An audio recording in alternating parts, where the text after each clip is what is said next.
Thurman, the CFO for H3, San Diego Hat, and Aquarius Companies.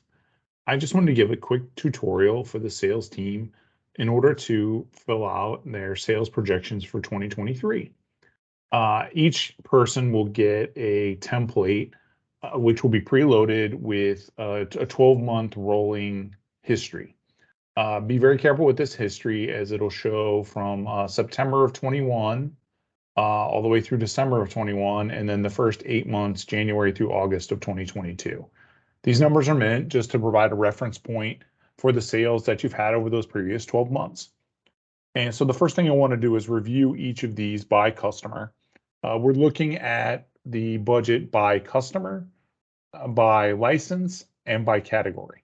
This is a little bit deeper than we looked at it last year. I believe we just did customer and category, but this year we're including license breakdown as well. That way we can target consuming the inventory that we currently have, as well as our potential purchases for 2023 to support the sales projections. So each salesperson should go through and review the history over the last 12 months and then make any adjustments as necessary, or completely start from scratch and enter in your projections by month, again, by customer, by license, and by category for the 12-month period of 2023, January through December. The formulas in this spreadsheet will work provided that any new information you add is copied and pasted from this green section here in the bottom of the form. As long as you cut and paste these or copy and paste these lines as needed. For instance, if for Bob's, which is one of my sample customers, if I wanted to insert a new line for, let's say, hard goods, I would simply copy the line here and go up and insert it inside of Bob's existing lines. And it would insert a green line here and the formulas would all tie out. I would then merely just add Bob as the customer. I would put in my license, in this case, which could still be Warner Brothers. It's hard goods. And then I would just drop in my expected sales. And as you can see, it calculates both at the bottom and over to the right. So this will work as you do that. If I wanted to add a new customer, let's say I wanted to add a customer for bags, apparel, and belts, I would simply copy this, reinsert it here at the bottom